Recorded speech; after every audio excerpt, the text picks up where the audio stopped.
Hare Krishna. I'll try to speak a little bit on Bhagavad Gita, and I hope it will be of some use. Radha Pramod Prabhu asked me to speak on the topic of emotional intelligence, which is a very relevant topic and very Krishna conscious topic, in fact. Even though in the modern world people started using this term emotional intelligence in 80s, before that they only thought that intelligence, intellect, is the main factor which defines the happiness of a human being, the overall success in life. But as it is commonly happens, all this new, quote-unquote, so-called new discoveries of the modern science are actually were known to people of Bharat, of India, and they were very beautifully, much more beautifully described in the scriptures of India. And in fact, yesterday I was talking about how all these modern discoveries are all there in Bhagavad Gita. My whole life I was more or less trying to prove and to find the correlation between the words of ancient Vedic wisdom and the modern achievements of the science. And I will speak about emotional intelligence because emotional intelligence is nothing but an ability to understand one's emotion and to control one's emotion, to manage one's emotion. And according to the modern science, modern psychology, modern management science, it is emotional intelligence which defines the overall success of a human being.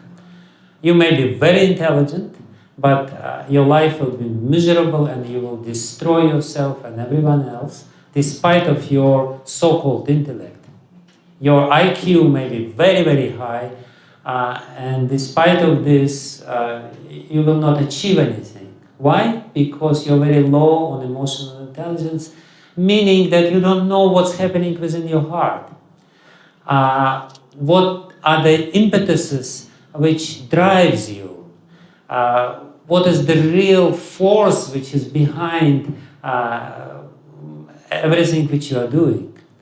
And usually when people don't understand what's happening with them, they don't understand what's happening with other people. They don't have any empathy. They don't understand exactly what are the emotions of other people, and therefore they're emotionally blind or deaf. And therefore they cannot relate properly with other people. They cannot establish a proper relationship, and therefore they're miserable in their life. And ultimately, for Krishna conscious people, emotional intelligence is very important because we want to understand our own emotions. We want to develop our emotions in relationship to God, and we want to understand His emotions. Because without understanding His emotions, what He feels and how He feels, we will never be able to enter into this realm, which is called Bhava Jagat. Our material world is called Jada Jagat, which is the world of down matter. But the spiritual world is called Bhava Jagat, the world of emotions.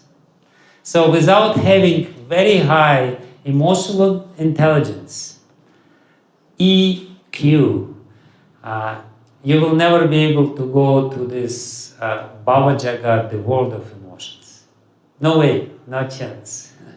So we have to develop this emotional intelligence not only for our own success in life, which is also a good byproduct of Krishna consciousness.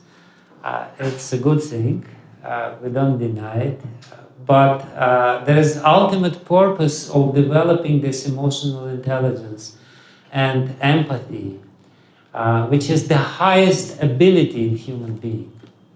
Our ability to understand what other people feel is the pinnacle of all other abilities. We may have many other talents, but if we're lacking this talent, which is difficult talent, if we're lacking this ability to understand how other people feel,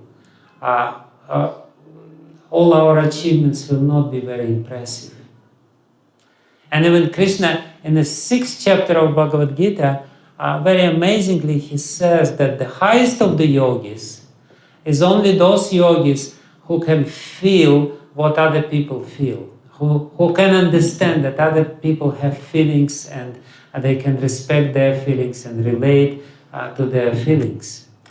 And there are many, many verses in Bhagavad Gita itself which describe emotional intelligence, the ability to control our emotions, the ability to understand the emotions of other people, and the highest ability to understand Krishna.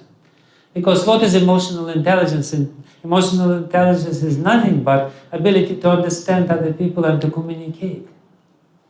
And if we see on the highest possible example of this emotional intelligence, the highest possible score of emotional intelligence, it's Radharani. She possesses the highest emotional intelligence. Everyone else is just a little tiny spark of her. Why she is considered the best of the devotees? Because she is the best among the devotees who can read the heart of God and who can serve His emotions, who can reciprocate with His emotions. And we are following Srimati Radharani. We are supposed to be her followers, especially Gaudiya Vaishnavas, followers of Chaitanya Mahaprabhu who came. Krishna himself was wondering how she can do this, how she can understand and reflect my emotions so perfectly and reciprocate with my emotions and serve me. Because ultimately, this is emotional intelligence facilitates the emotional exchange between the people. And in this way, feel the happiness. And what is emotional intelligence in the ultimate sense is my ability to be happy with the happiness of Krishna. This empathy, the ability to feel what other people are feeling, it reaches the highest possible degree when we feel what Krishna feels. And because Krishna is always happy, we become happy. It's a simple formula. We want to become happy. What is the formula to become happy? Is to feel what Krishna feels, and he always feels happiness. So when we feel what he feels, we also become happy. And this is our recipe for happiness. And as I said, there are many, many verses in Bhagavad Gita. Even though the modern psychologists, they're very proud, we discovered this emotional intelligence. This is such a nonsense, They didn't discover emotional intelligence. Krishna created us as emotional beings for specific purpose, for ultimately to become happy by reciprocating with Him. That's the ultimate purpose of human life, to be able to reciprocate or to reflect Krishna's emotions. But I was a little puzzled by choosing which verse to choose to speak on. And I decided ultimately to speak on a very basic verse on this topic, which is the 34th verse of the 3rd chapter of Bhagavad Gita. And I will explain why I thought that this is more appropriate. Because this verse explains the mechanisms of this emotional intelligence. What is behind this emotional intelligence? What is behind this ability to understand emotions and to relate to emotions and so on and so forth. And moreover, this verse also contains a very important lesson for us, or very important instruction how to develop emotional intelligence. What is the good news? And of course, this is a very basic foundation of Krishna consciousness is that we can develop our emotional intelligence. And the whole sadhana which we do is in fact geared at this purpose, to make us more emotionally fit, to make us more emotionally developed, to develop the emotional side of our nature, in a good sense, not in a bad sense. So that's a little introduction to this topic, and I will, with your permission, read the verse and purport by Srila Prabhupada and try to explain, what is behind it. Okay? Okay. Indriyasya arthe raga dvesho vyavastito tayo na vasham agachet to hi asya paripandhito. I forget to chant the mantras. Om Namo Bhagavate Vasudevaya. Om Namo Bhagavate Vasudevaya.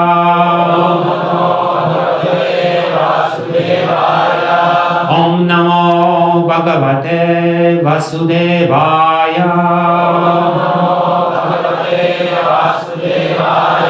Narayanam Namaskritya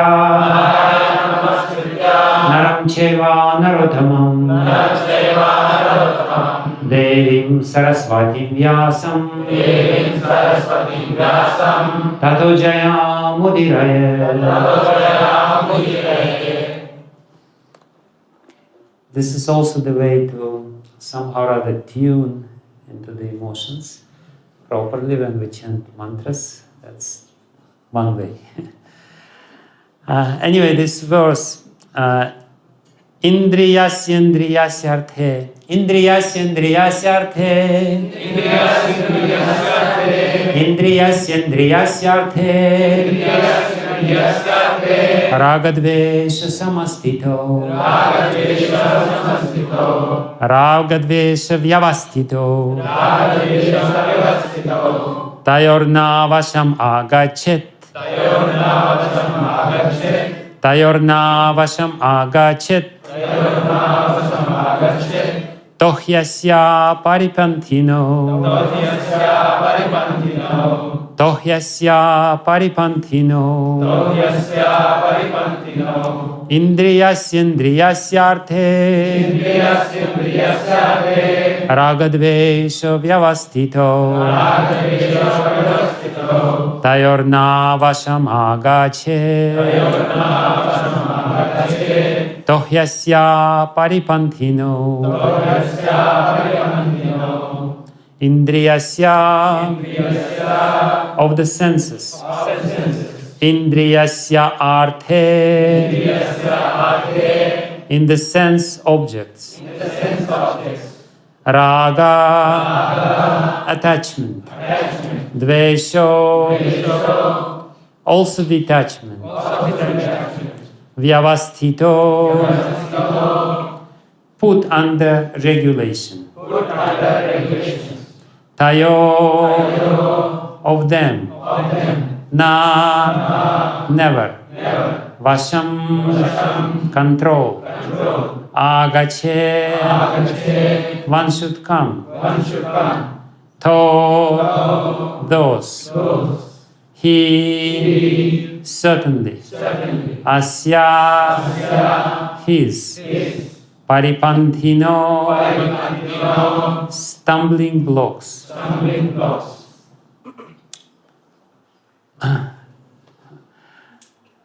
Srila Prabhupada gives a very unique interpretation of this verse, so I will read it.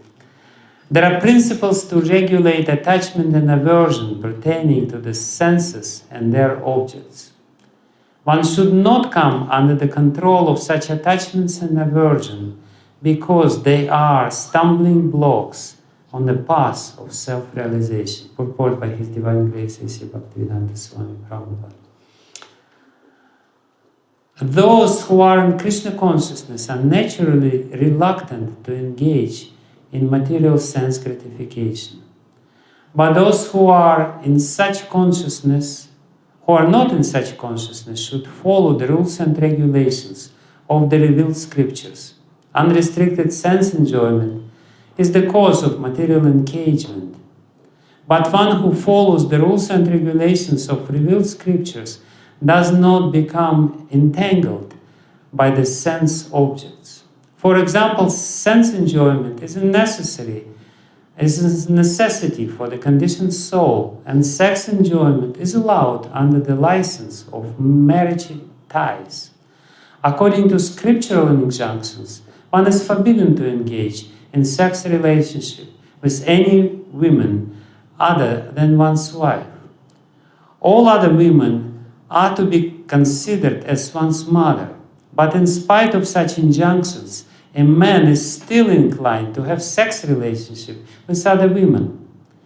These propensities are to be curbed.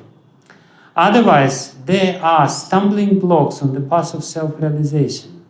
As long as the material body is there, the necessities of the material body are allowed, but under rules and regulations, and yet we should not rely upon the control of such allowances.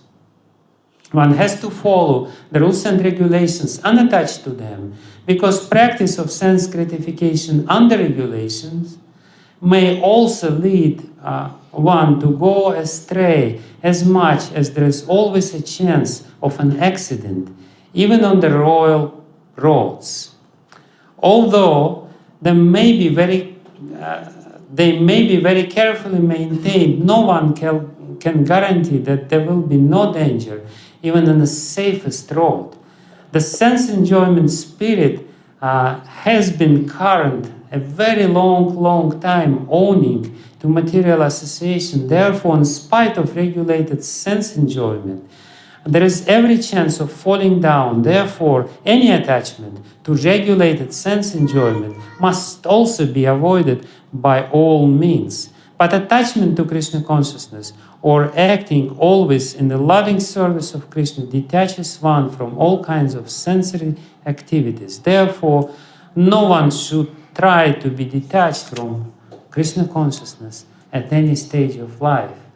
The whole purpose of detachment from all kinds of sense attachments is ultimately to become situated on the platform of Krishna consciousness. Srila Prabhupada ki jai. Indriyas arthe raga dvesa vyavasthito tayor navasham agachet to hi asya paripantino. There are principles to regulate attachment and aversion pertaining to the senses and their objects. One should not come under the control of such attachments of aversion, because they are stumbling blocks in the path of self-realization. Okay.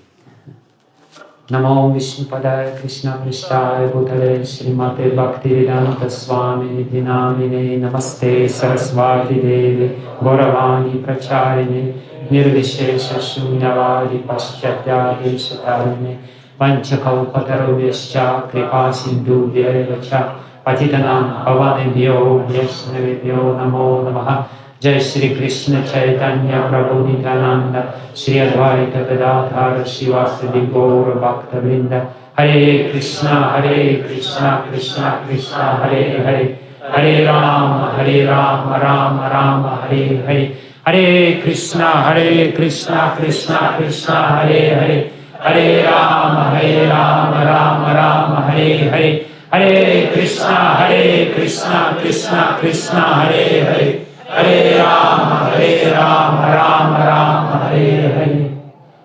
Ajanulambita bhujokana kavadata sankirtanai kapitaro kamalaya taksha Vishvambaro dvijavaro yogadharma palavande jagapriya karunavata Anta pravisya mama chivamam prasuptam sanjivayata kila shakti darakshvadamna anyam shasta charana shravana tvagadi pranannamo bhagavate parisha.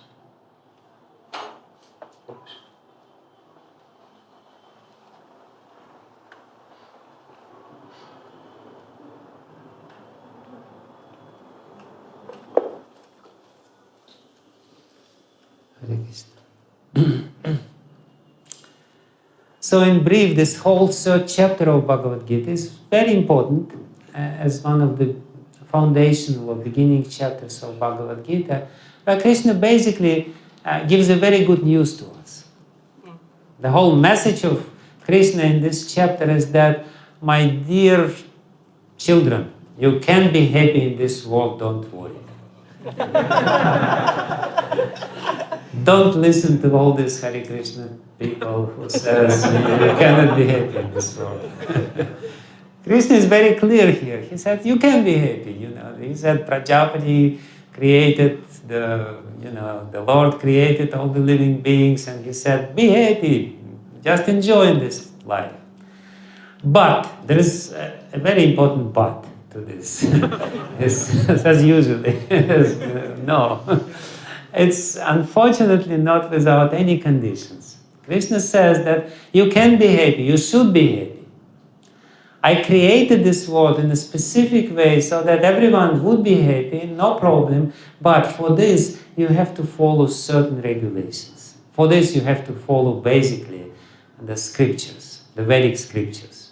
Vedic scriptures regulate your life, and they give the very fundamental principles of how to live in this world to be happy. Ultimately, this is the purpose of all Vedic scriptures. Sometimes people ask, why I cannot do this, why I cannot do this, why I cannot do that? Can I do this? Especially people ask, can I eat chocolate? Chocolate is somehow rather a big stumbling block on the path of You can. No problem. You can do whatever you like. You're free. But you will not be happy. That's the problem. So Krishna says, please avoid something which will ultimately not bring you happiness. And all the regulations of scriptures, all the prohibitions, it's not just some, very tyrannic and very, backward sort of rules to really make us slaves. No, these are all the rules which are regulating our nature. The problem with the human being is that we have too much brain substance. That's the biggest problem of a human being. The animals don't have any problems. They live according to their nature.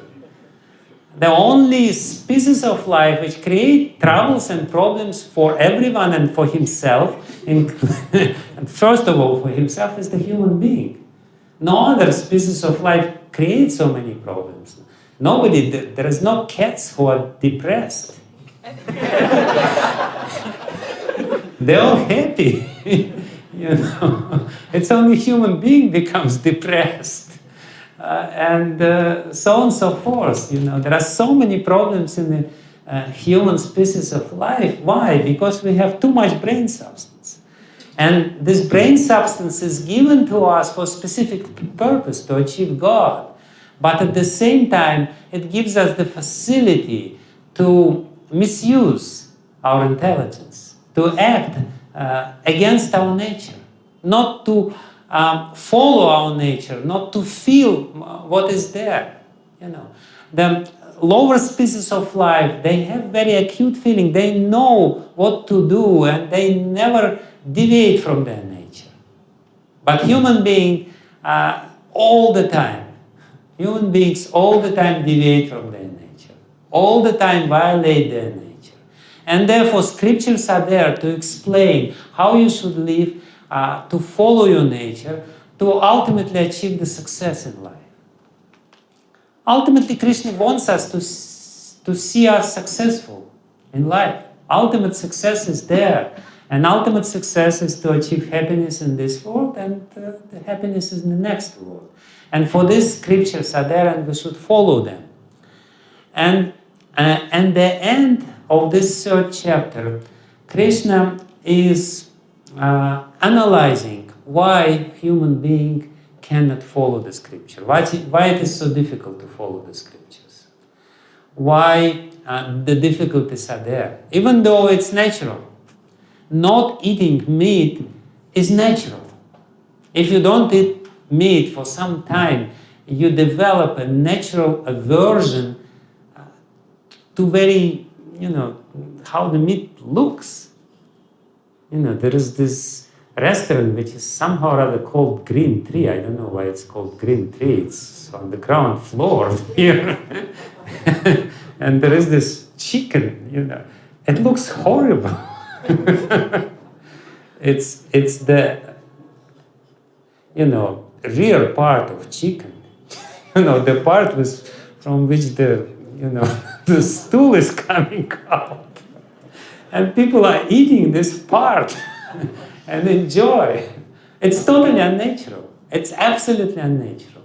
If you follow rules and regulations for some time, you understand it's natural. But nevertheless, despite of this, people still don't follow this, and there is always a temptation not to follow this, and people all the time try to violate and try to invent new ways to become happy. Even though all the ways to become happy are already described in the scriptures, just follow the scriptures, you become happy, guaranteed, 100%. Money back if you don't. If you don't become happy, you will become happy, no doubt about it. But, of course, you have to have faith for this. And as I said, Krishna is very analytically and very, in a very intelligent way, he explains, he understands our problem. By describing this, Krishna says, I know your problem. I know it's difficult for you, but please try. He's basically begging us, please, please, please, try to follow what I said. It will be good for you. And this is one of these verses which describes the problem, and the problem is described in the first part of this verse. Indriyasya, indriya arthe, indriyasya indriyarthe arthe, raga dvesa vyavastito. Srila Prabhupada gives a slightly different translation, but I'll give slightly different translation, but they don't, ultimately they don't deviate. It's just to explain how Krishna is describing the problem. He says, my dear children, I know that vyavastito means established. It can mean also regulated. Raga dvesa should be regulated, as Prabhupada says. But it can also mean that this raga and dvesa, the natural attachment and the natural aversion to something, is very deeply established in your mind and in your senses. Indriyasya indriyatyarthe. Everyone, in other words, what Krishna is saying to us is that we are born already with certain programs which are already recorded in our brain. Vyavastito. Raga and dvesa. We naturally don't like something which is, we naturally don't like certain, aromas or whatever, certain smells. Some smells are very repelling, right? We feel this and it's just natural aversion is there. And the natural attachment is there. Nobody taught you that, jasmine flower scent is nice. It's just, nobody said it's nice. You just smell it, oh, it's nice, right? So, but this is an innocent example. There are much more difficult programs which are already there in our mind, and everyone is born with these programs. Later in the 7th chapter, Krishna will say this, that everyone is born with this Ichha Dvesha Samuthina Dvandva Mohina Bharata. He says, from the birth, you already have Icha and Dvesha. You want something, you attach to something good, you naturally feel something is good, and you naturally feel that something is repulsive to you. You don't like it. And, I gave a very good example about this jasmine flower scent. But also sometimes this program can be completely perverted. Sometimes you may have unnatural attachment to something which is normally repulsive. And that's the problem. If all the programs which were there in our mind would be natural, that would not be a problem. But because we have different experiences in the life, and because we are emotional being and we interpreted this experience in a certain way, these programs are sometimes very wrong. And the scriptures are there to straighten these programs. Listen, this is a very important understanding. We have programs, and some programs are contaminated by some viruses. And we know that viruses, they create havoc, right? If you have virus in your computer, he can destroy everything. So some of our attachments may create havoc in our life. And some of our aversions may create havoc of our life. Who can confirm this on his own experience? Please raise your hand. Only me, huh? Okay, now a few more. What I mean to say that we have certain attachments which are destructive, isn't it? Please be honest. For a change.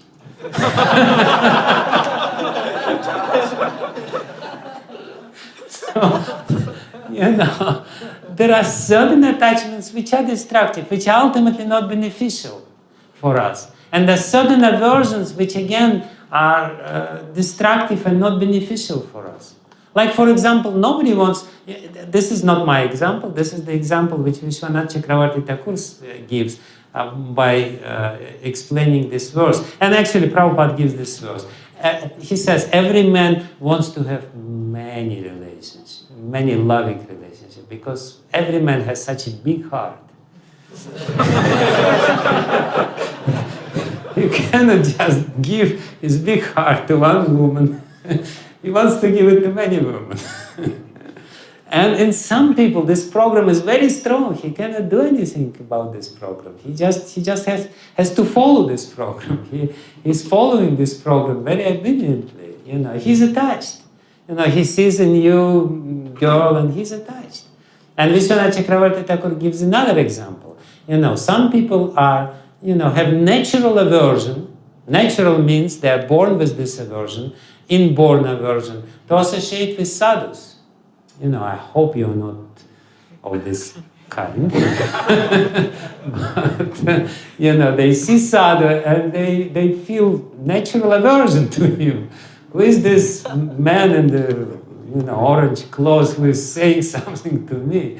Who he thinks he is? He is stupid himself, and so on and so forth. Again, this reaction may be there. So what Krishna says here, please understand that these programs are very deeply ingrained in our mind already. That's a reality, unfortunately. That's a reality which we have. And because these programs are already there, it's so natural that we come under the control of these programs. And therefore Krishna says, Tayor navashamagachet. You should not be controlled by these programs. And I will explain the mechanisms of this control, which is very important to our topic, because ultimately what Krishna says, why it is so easy to come under the control. He says, Vasham means to be controlled. Why practically everyone is the slave of these programs? Because, as I said, they are emotional by nature, and Krishna says this. He says raga and dvesa. Raga and dvesa is two basic emotions. there are so many emotions. There is a huge spectrum of emotions. But if we take this in a very black and white way, we will see that there is raga. Raga means I like it, right? It's something good. And dvesa means I don't like it, it's something bad. Right? And these two emotions, they're driving us, and there is a very strong mechanism which puts us under control of these emotions. So when we have these programs, I like it or I don't like it, ultimately they create certain chemicals. And these chemicals, which are called hormones or neurotransmitters, when we meet something which we think is good, which according to the program, but when we, for example, when we're eating something, and according to our programs, it's something good. Like, for example, let's take this gross example. Somebody likes meat, and he may be a little poor person. It's difficult for him to get meat in India, and he achieves meat ultimately. And, his program, which is there, says, oh, this is very good. Oh, you achieved something. So at this moment, because of this program starts working. Because of this program, certain hormones starts developing, being produced in the mind. And the mind says, oh, this is so good. This is so good. What is good is not the taste of this meat. The taste may be horrible. What is good is the emotional taste which you experience in this moment. Basically, dopamine is being produced, and you get an upsurge of dopamine, and you say, oh, this is so good. Dopamine. Dopamine is this hormone which gives you energy and which gives you enthusiasm, and you achieve something. You achieve this piece of meat, or you achieve some other goal which you think is good. You achieve some, it may be illicit, but there is a produce of this hormone, and it gives you such a nice feeling, and you say, wow, I want it more. So, we have these emotional reactions connected with these programs, and these programs already have this emotional charge in them. And therefore, and when these chemicals are produced, there is a chain reaction. It's not only that these chemicals are produced in the brain, these chemicals also have a very profound influence on our whole body. The whole body, when dopamine is produced, the whole body feels so good, and there are so many things which are happening there. Especially if it comes to sex, we know that these chemicals are produced in the brain because there is a certain system in the brain which is called reward system. Interestingly enough, this reward system, it produces all these good hormones, the hormones of positive hormones, so to speak, the hormones of happiness. Actually, I read the whole book. This whole book is called The Hormones of Happiness. And it teaches you how to become happy, basically. So, but interestingly enough, please listen, it's a very interesting point. It's a little humorous point, but interesting. According to the scientists, neuroscientists who study the brain, there are very different areas of our brain. But the reward system, which produces all these nice hormones, is produced in an area of the brain which is called how you say it in English, the body with the tail. There is a certain shape of this area in the brain, because the brain is very complicated nature, but it has a certain tail. So basically, I think it has something to do with our animalistic nature, and and this body with the tail and the brain, our animalistic, chimpanzee in us, the monkey in us becomes very happy at this moment. So what I mean to say basically is that this emotional reaction is very strong. And therefore, when emotional reaction comes, especially when it comes to the level of the body, it's very difficult to resist it. The raga is very strong, attachment is very strong, dvesa, aversion, is also very strong. If we don't like something, we don't like dentists, we have natural aversion to dentists, and we may be shaking before going to dentists.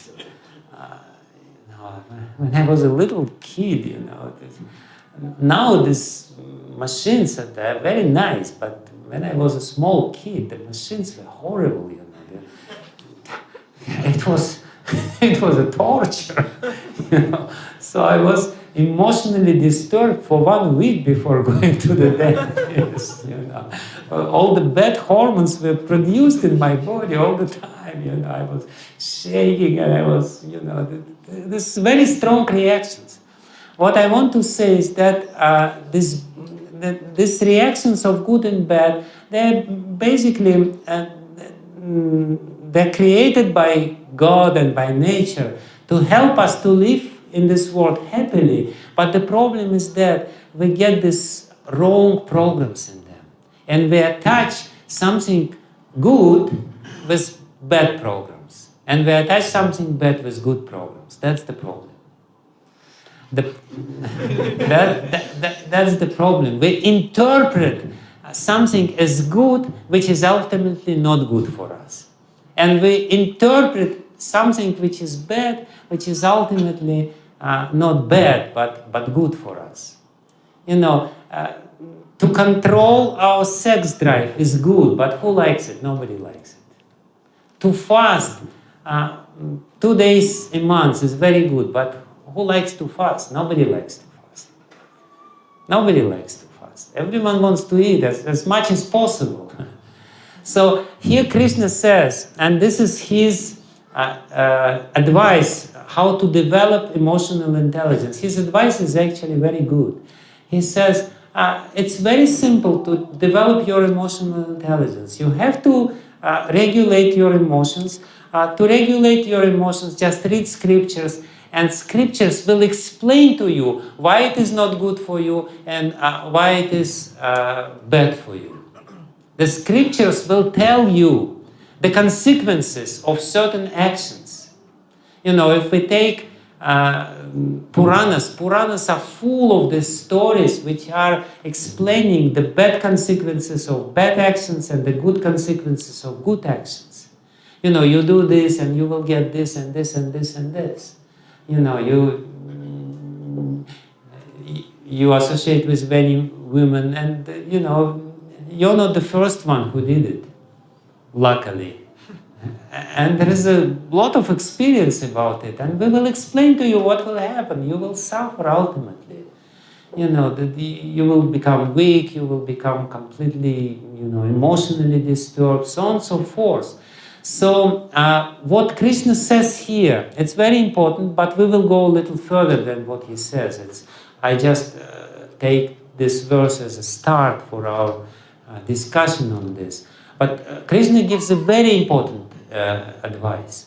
He says, please try to rewrite these programs which are there in your mind. And you can it. How you can it? Because luckily you not only have this tailory, hairy body in your brain, which is animalistic nature. All these emotions actually are recorded in our, even the scientists call it reptile brain. There is a certain reptile brain which is a very primitive brain. And all these very strong emotional reactions which are there in this primitive brain. But there is a modern, so-called modern brain, the developed brain, which can control them. So the human being is not only regulated by this emotional brain, but there is a very complicated mechanism which helps to regulate our emotions with our higher intelligence. And what the scriptures do, when we read Bhagavad Gita, when we associate with devotees, when we read Srimad Bhagavatam especially, the scriptures will put the good programs in our mind. And they will replace these virus programs. You know, there are certain, IT firms which produce this anti-viruses program, right? You know, the new virus is produced and immediately the new antivirus is produced by this program. So scriptures is the ancient antivirus programs.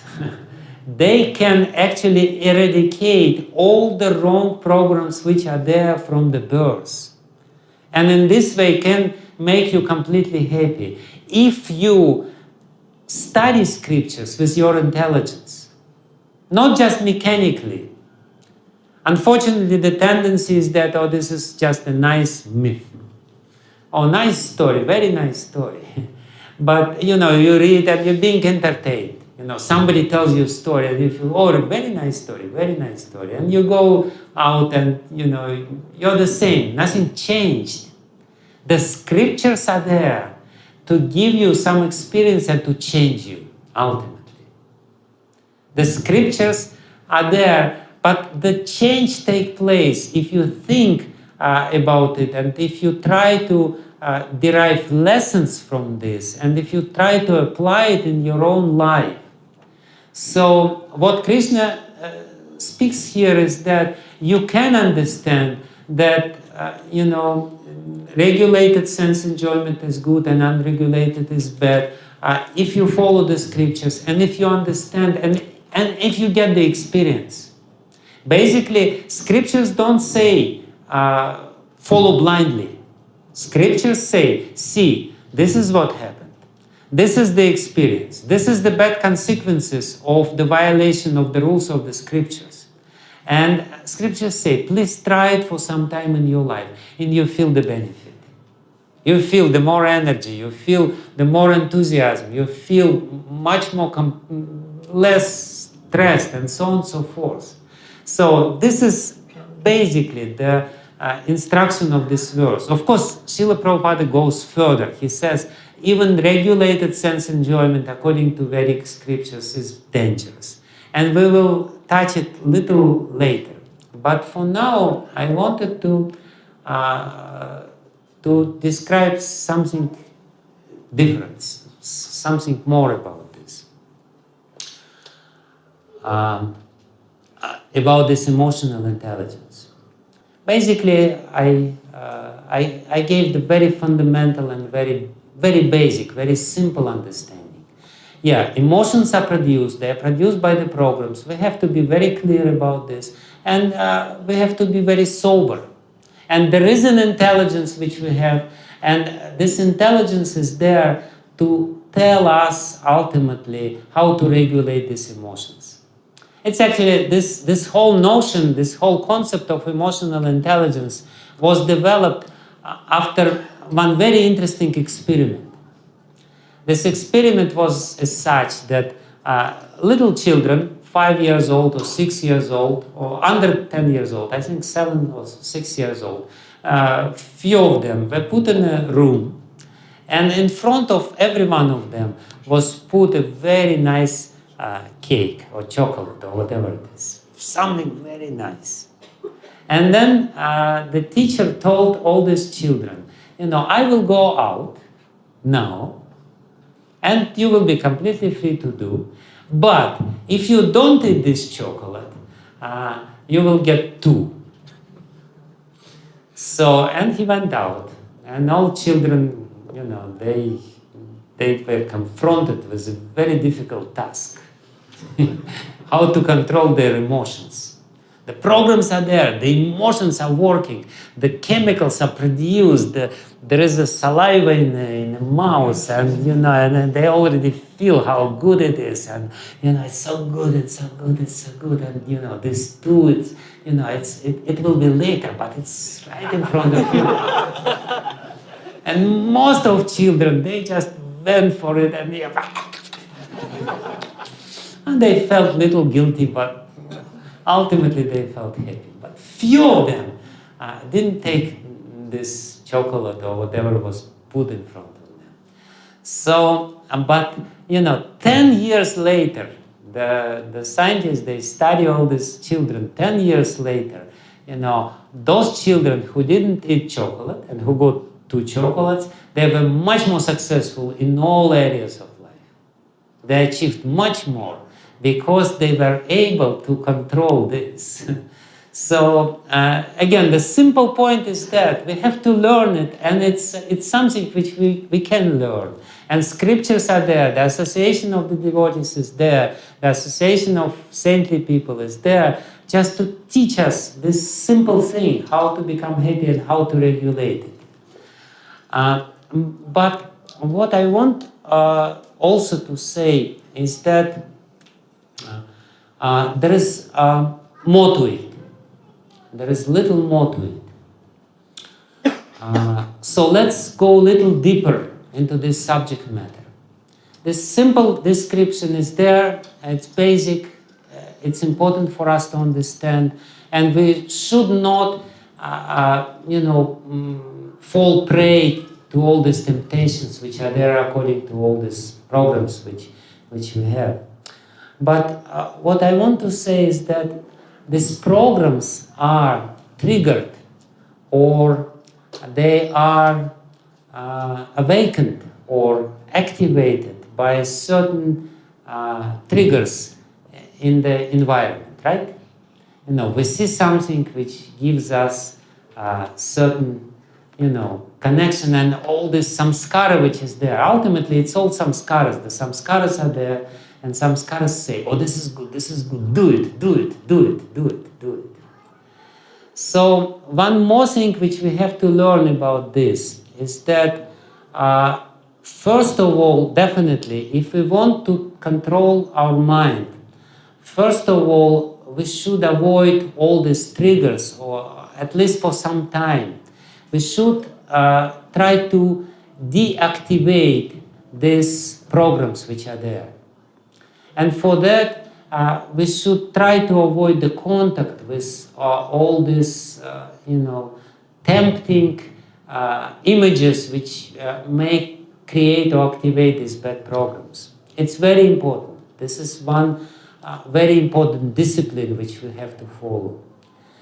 Sometimes people think, what's so bad? I will just look at some certain images on the internet, and we all know what kind of images are there. It's very bad. You're activating very bad programs. It's basically what it means that by one side you try to develop your higher nature, and by controlling this lower nature, you're developing your higher nature, your human nature, your nice nature, but by activating these base programs, you are developing your animalistic nature. And this is what people do. With one hand, they're trying to ignite the fire, and with the other hand, they're pouring water in this fire. And then somehow or other, they say, no, this spiritual life doesn't work. I only suffer. Why do you suffer? Because because there is no fire. There is only smoke. And smoke is very bad, and you're crying and crying and crying. But why smoke is there? Because you're not consistent. Because you're not determined. Therefore, Krishna gives another very important instruction to us. You have to be very determined. You will achieve success. There is no doubt about it. You will get happiness. You will get all the good results. But you have to be determined. And determination means you really have to follow the straight line and not to compromise on it. You will get this fire, beautiful fire of spiritual emotions. You will become completely happy. You will become totally mad out of love of Krishna. You will become intoxicated with this love. But to achieve this, you have to restrain yourself and you have to be very determined. And you have to understand how it works. That's another thing which I wanted to tell you. And another thing, even more subtle, we really have to analyze ourselves.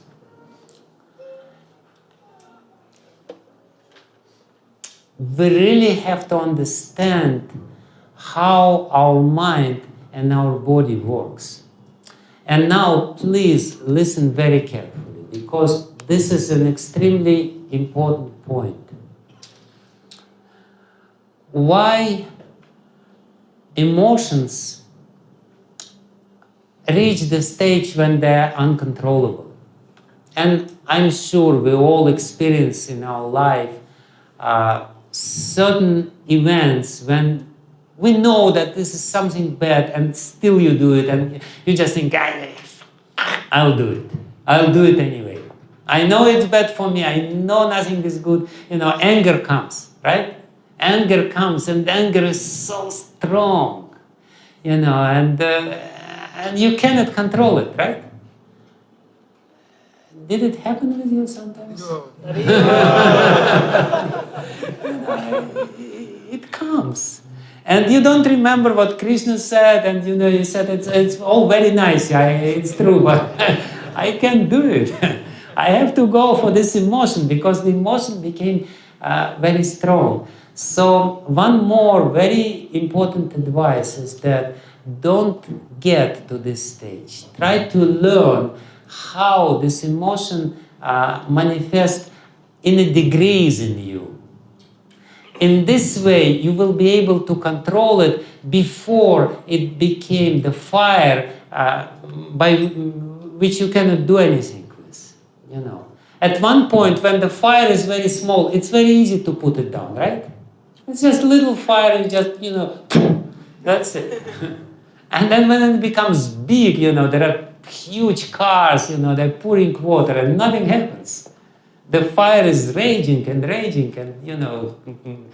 destroying everything.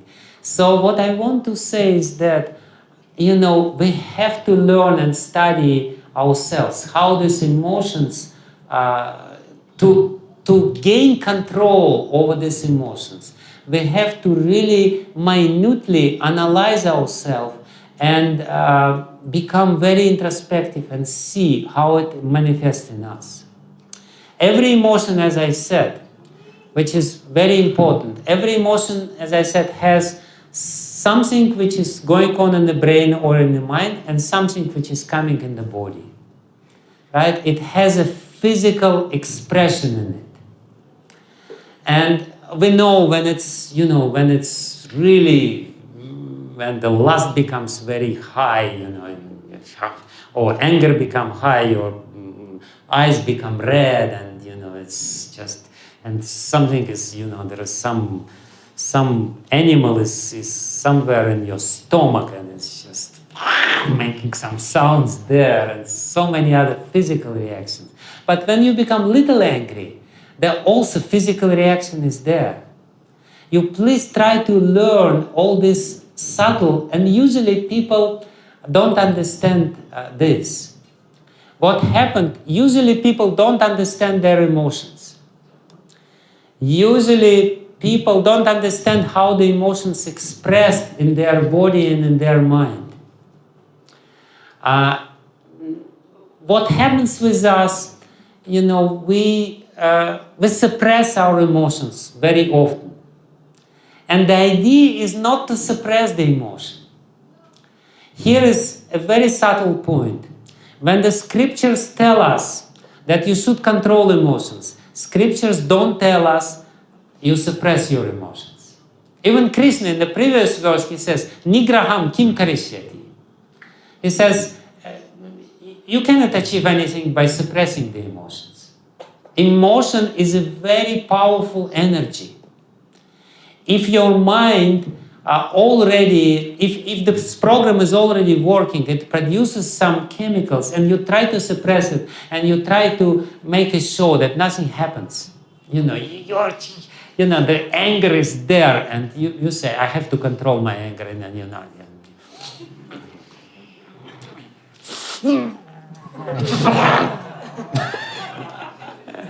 the energy is still there.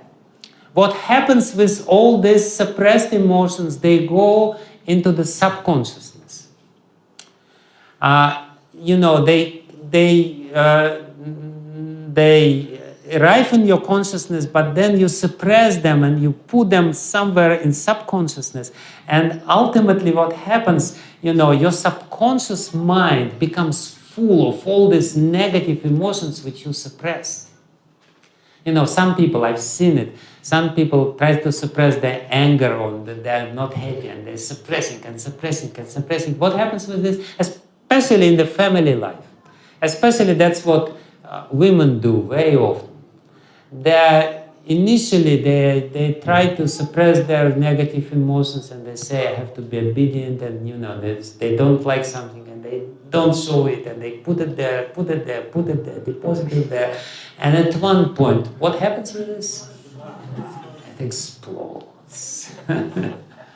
The whole accumulated energy over the years, all these negative emotions were there in subconsciousness. It was there, and all of a sudden, for 30 years she was accumulating these negative emotions, and all of a sudden she's just expressing all of them, and she says, 30 years back you said to me this. And an innocent husband said, really? How do you remember that? He doesn't remember this, but he was remembering this for 30 years because she didn't express it properly. So what I mean to say is that to control our emotions doesn't mean suppressing emotions, because when you suppress emotions, the energy becomes accumulated and it ultimately becomes very destructive. What usually happens with people, they live certain life, and because they live life in a society, there are social norms, especially in more traditional society, which Indian society is still to a certain degree little more traditional than the Western society, and they accumulate so many negative emotions. What happens when they become old, all these negative emotions surface. And they become depressed. Have you seen very depressed old people? They get all these feelings, bad feelings, guilt feelings. They get all this, so many bad emotions are there. So that's another thing which we have to understand. We have to learn, first of all, how to see and how to feel this emotion and to express it properly. To control emotions, actually the ability to express the emotion. And this is a very important lesson which I wanted also to, or instruction or whatever, to tell you what to do. You feel some emotion. And when emotion is weak, it's easy, as I said, to suppress it. But suppressing is not the point, because, again, as I said, so many little weak angers, when they're suppressed, they become very strong anger at the end. And they become very destructive, and sometimes they take very, very exaggerated forms and shapes. One example of it was Shaubari Muni. Shaubari Muni had some lust, and he was trying to suppress this lust, these lusty feelings in him, and he went under the water, and he was there for many thousands of years, and he got all the, seaweeds around his body, and he was controlling his breath and everything, and he was really successful, and the lust was accumulating, and then he saw just few fishes which are engaged in sexual intercourse. And he said, oh, this is a good idea. Immediately the whole lust accumulated, and he went and he got 50 wives. Instead of one wife, which would be not so bad, he got 50 all of a sudden. So what I say, very important point, suppression is not a solution. You have to, first of all, you have to understand, I am angry now. You may be a little angry, but you have to understand, I'm angry. I don't like what is going on. Don't try to make sure that you're not angry. Don't try to, you're angry. Let's do it, it's okay. No, you have to understand, I am angry, and please, in this way, in this moment when you feel, you will be able to express it properly. You will be able to say, and the formula which I will give now is very important, you will be able to say in a very calm way, somehow or other, what you do or what you said now, I don't like it. Usually what happens when people get angry with each other, they start blaming each other. Somebody is doing this and is doing something, and you feel anger and you express your anger improperly. To express your anger improperly, it starts blaming. You are bad. You did something bad. Instead of saying, I feel angry at you now. Instead of saying the truth, which is truth, I feel angry at you. You said this and I feel bad, or I feel angry, or I feel hurt. It's so simple. Somebody said to you something, and you very honestly say to him, I feel hurt at this moment. Somehow or other you said this. Why did you say this? And maybe he will explain to you, and everything will be resolved properly. Or he will say, oh, really, you feel hurt. I'm sorry, I didn't want to hurt you. He will say this. But usually we try to suppress it, and we don't show it, but still the bad feeling is there. We don't express it. So what I mean to say, if we know what's going on in us, in our body, if we know how emotion manifests, we will be able to express it in a proper way, not in a harmful way. We will learn how to express it properly. I feel hurt. There's nothing wrong with it. I'm not blaming. You're bad. I just, somehow or other, you did something which hurts me, and the other person, he will be able to relate to it. And whereas if you say to him, you're bad, won't he will say back to you, you're bad. And there is no end of this argument, because there's you're bad, no, you are bad, no, you are bad. Oh, okay. No, but you tell the truth. If you know what's happening in you, you will be able to say it. That's what I mean. At least, even if you cannot express it to some other person, at least you will be able to say it to yourself, which is good enough. I feel angry now. If you say it to yourself, then already you're expressing your anger. Whereas, if you feel some emotion, and by feeling this emotion, you pretend that there is no anger in you, because I'm a devotee, and I'm totally self-controlled, and am I a sadhu? Sadhu are not supposed to get angry, so I'm angry, but somehow or other I'm not angry. You lie to yourself.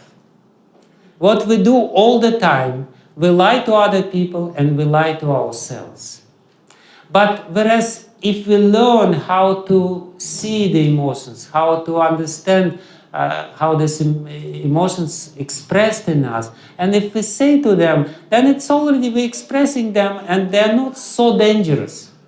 If we always lie to ourselves, we become sick ultimately.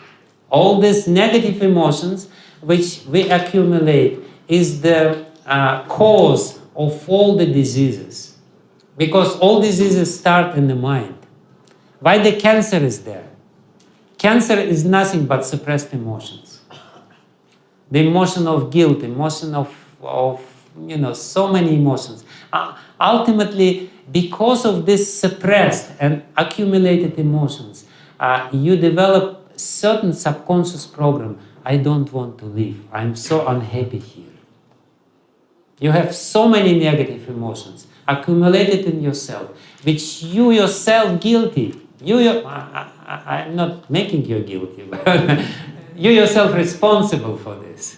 What I want to say is that we have to become happy, we have to understand how emotion works. And we have to express these emotions in a nice way, in a proper way. Or at least to say to ourselves, I'm angry, yeah? Yeah, I'm sadhu, I'm a devotee, still I'm angry. No problem with it. Sadhu is supposed to be honest, first of all. Because the word sad means straight. He's straightforward. He has to admit, yes, I'm angry. I'm lusty now. You have to admit, yes, I'm lusty. Yes. And if you see this lust, it becomes already controllable. And you can watch it from a little distance. You're not controlled by it. Because you're observing it. What I want to say is that when we try to learn this art of observing these emotions, we are disassociating ourselves from these programs. All these programs become so powerful and overpower us and completely deprive us of our intelligence only because we completely identify ourselves with these programs. And the lack of the observation or ability to observe how these programs manifest in us is very good way to become controlled by these programs. So what I want to say, please try to become the observer of ourselves. Try to become to observe how your mind works, how your heart works, how your emotions works. And this is a skill which unfortunately we don't learn. This is the skill which we should learn. How do I feel now? And why I feel now the way I feel? Because usually what happens, people feel some emotion, but because they have certain misconception or a certain conception about ourselves, they somehow or other, they cannot really allow themselves to understand that this is happening with them. They feel lost. And but because they already have certain conception of themselves, I'm so elevated, they think probably it's love of God.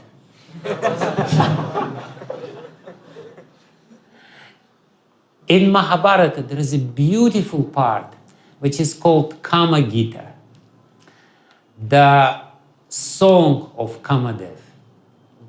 Beautiful song. It's a short song, just a few verses there. But Kamadev says, it's a song of Kamadev, and Kamadev says, I can come to you in any shape and form which you like. If you want, I become renunciation. The karma, lust, comes to you as a renunciation. I'm so renounced, but it's karma. It's lust. It's your wrong animalistic nature. I can come to you as love of God. I can come to you in any shape or form. So what I want to say is that we have to develop this honesty. I feel these emotions. And when we observe this immediately, it's not me. I can control them. But if we think, that's me, and I feel some transcendental love towards God, who is manifested as this beautiful bhakti, or whatever it is, I don't know, I'm such a preacher, it's all lust. karma can come to you in any shape and form. To control lust, you have to disassociate from the lust, and for that you have to learn how to observe them, how all these emotions manifest in your body. Okay, this is good lesson. You know, you really have to sit every day and think what I really feel and what is the cause. The problem is that we feel something and we interpret it according to our false conception of ourselves, according to our false ego. I'm supposed to be such and such. I'm supposed to be very kind. Therefore, I cannot be angry. You know, but you're angry. But I cannot be angry. So there is a conflict. So please try to be honest. This is the most important thing. This is one thing which I wanted to tell you, and perhaps I should finish now, but I will say just a few more words about this, how to develop this emotional intelligence. So one way is to learn scriptures, as I said, and think about scriptures, and to live according to the scriptures. Another way is to understand how these emotions when they're not strong, how they manifest in us, and try to observe them. You know, when the emotions become very high, even if you observe them, you will be carried away. Krishna says that even when one sense is uncontrolled, even the man of high intelligence can be carried away by this. So try to learn how to do this. And then one more important thing, observe these emotions, try to dissociate yourself from these emotions. Try to learn what is reality of your mind and of your heart. Really, be very honest. And one more thing which I wanted, of course, be very determined, which I also said, not to allow yourself little small things, because otherwise you will always reactivate all these bad programs. We have to get rid of these bad programs to become happy. We have to really reach the stage when we are completely pure and we are loving God. And one more thing which I will tell you, and little conclusion I will also tell. One more thing is that, all these emotions start from the thought. So, and where, all these, thoughts are coming to us. So ultimately we will have to control our thought processes. The programs which are there, they create certain thought patterns. We see somebody and certain thought pattern is there. So at the very inception, if you want to control emotions, you should control your mind. It basically means, controlling your mind basically means try to learn how to think in a very beneficial way. And that means Krishna consciousness. Try to learn how to think about Krishna, how to think about the welfare of our other living entities and everyone else. So, but there is one more thing which I wanted to tell you, very important, perhaps even more important than what I said. This is all different techniques which are important